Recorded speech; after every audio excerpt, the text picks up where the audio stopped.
अस्सलाम वालेकुम। इस वक्त दो जगहों पर दुनिया में जो जंगी माहौल है, जंग लड़ी जा रही है, जंग की जद में है, वो है रूस और यूक्रेन और दूसरा इसराइल और फ़लस्तीन। आप रूस और जो यूक्रेन की जंग है उसके पीछे एक पूरा इत्तेहाद है नेटो का। वजह कि वो नहीं चाहते कि अपने दुश्मनों को या अपने मुखालफिन को अपनी सरहदों के पास आने दें। और रूस का मौक़िफ़, जो मेन सामने चीज़ें आती हैं, और रूस का मौक़िफ़ है कि वो अपने मुखालफिन को अपनी सरहद के करीब नहीं आने देना चाहता। वो चाहता है कि यूक्रेन यूरोपीय यूनियन में ना जाए, और यूरोपीय यूनियन चाहती है कि यूक्रेन यूरोपीय यूनियन का हिस्सा बन जाए।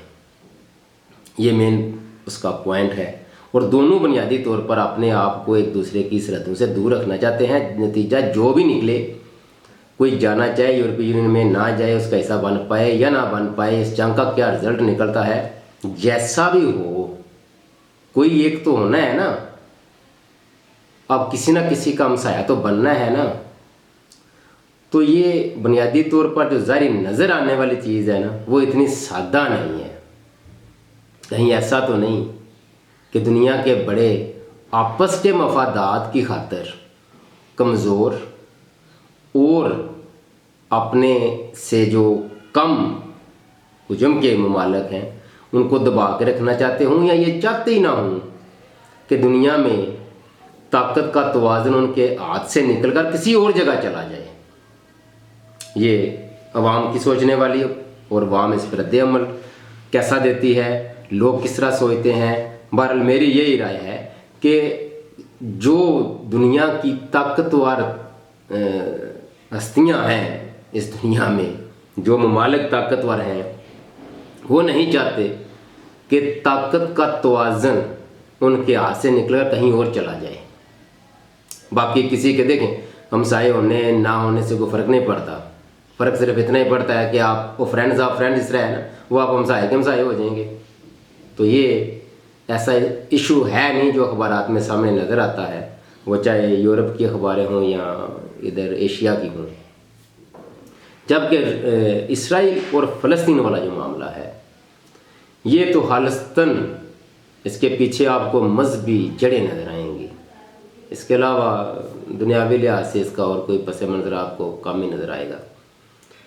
यहूदी शिद्दत पसंद, वो 1000 साल पुरानी, 2000 साल से ज़ायद की, 2500 साल इवन के लगभग 2500 साल के लगभग की तारीख, वो जो नक्शा भी बनाते हैं। और इस हवाले से डॉक्टर इसरार साहब की खासकर उनके बहुत सारे लेक्चर ऐसे हैं जिसमें वो बताते हैं कि क्या क्या होगा, कैसे कैसे होगा।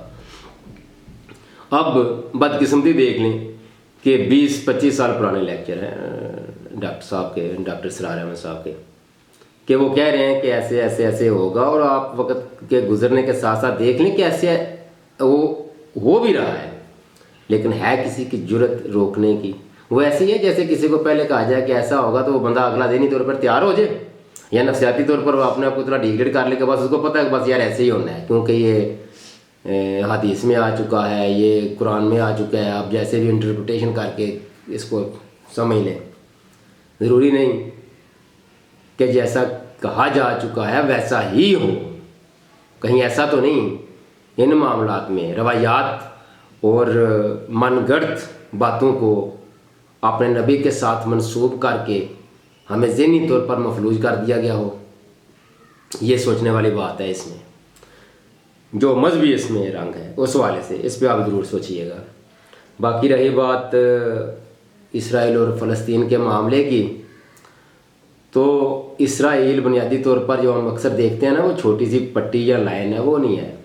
उसके पीछे सारी दुनिया है, यूरोप है, अमेरिका है, यूके है। वो खाली एक पट्टी नहीं है, उसके पीछे कह लें कि नस्फ से ज़ायद दुनिया खड़ी है। वो अपने मफाद की खातिर खड़ी है। ये अलग बात है कि फिर वो इसके सामने जो बात करते हैं, जो सामने रखते हैं दुनिया के सामने नुक्ता नज़र, वो ये है कि नहीं जी हम क्या करें, पूरे वो मशरक़ वस्ता में या अरब ममालिक में सारी मुल्कियत है, आमरीत है, तो एक वाहिद जमहूरी रियासत है, हम तो जमहूरियत के साथ हैं। बातें वो ऐसी ही करते हैं।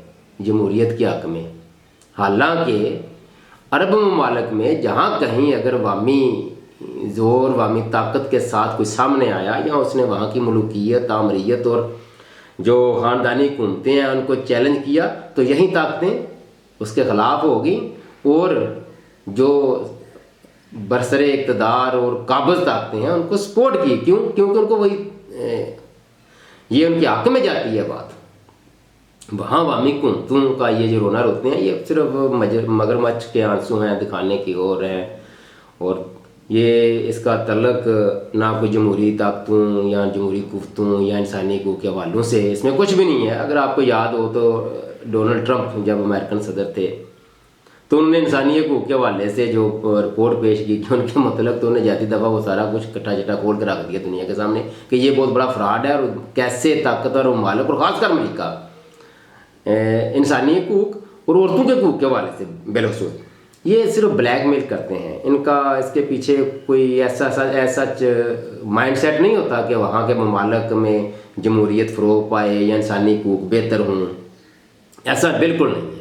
ورنہ دیکھ لیں سعودی عرب، دیکھ لیں ویتنام، اس کے بعد عرب ممالک، عرب ریاستیں جتنی ہیں مشرق وسطیٰ سوائے اسرائیل کے جمہوری ملک کے باقی سارے دیکھ لیں، شہنشاہیت ہے، ملوکیت ہے، اور ویسے بھی اسلامی ممالک میں تو چاند ایک میں سیمی جمہوریت ہے، باقی میں آمریت اور ملوکیت ہی ہے، تو ان کو وہ سوٹ وہی کرتا ہے۔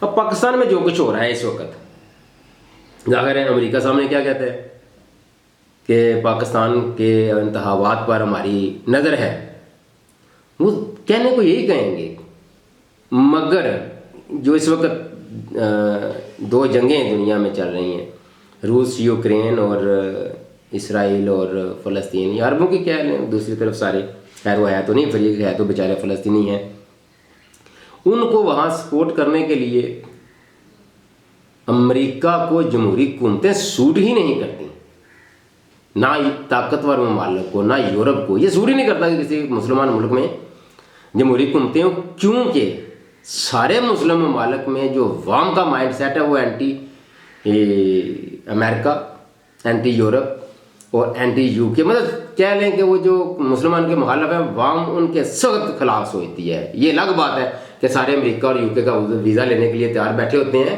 مگر ان کی سوچ جو ڈیولپ ہو چکی ہے ان ممالک میں، اور وہ بھی اس کے پیچھے بھی حکمران ہیں، حکمرانوں نے بنیادی طور پر اپنی بدمعاشیاں چھپانے کے لیے اپنے عوام کو لگا دیا اس ٹرک کی بتی کے پیچھے کہ ہمارے جو ممالک ہیں مسلم ممالک یا ان کا جو ذمہ دار ہے ان میں گڑبڑ جو ہے وہ یورپ کروا رہا ہے، امریکہ کروا رہا ہے، اور اسی بنیاد پر وہ ایک عوام میں تاثر پایا جاتا ہے کہ واقعی اس کے پیچھے امریکہ یا یورپ ہے، باقی سارا کچھ، تو ان کی جو اصل اپنی چوریاں چھپانے کے لیے انہوں نے وہ صرف ڈائیورٹ کی ہوئی ہے عوام کی سوچ۔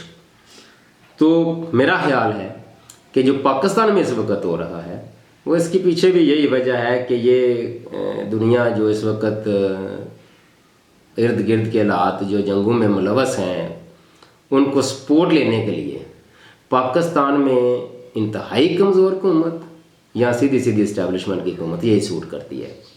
تو پاکستان میں کبھی بھی ابھی جمہوریت اس وقت تک مضبوط نہیں ہوگی جب تک آپ کے ارد گرد کی جو جنگی ماحول بنا ہوا ہے نا وہ کام نہیں ہوتا۔ اس پہ سوچیے گا، اپنا خیال رکھیے گا، اللہ حافظ۔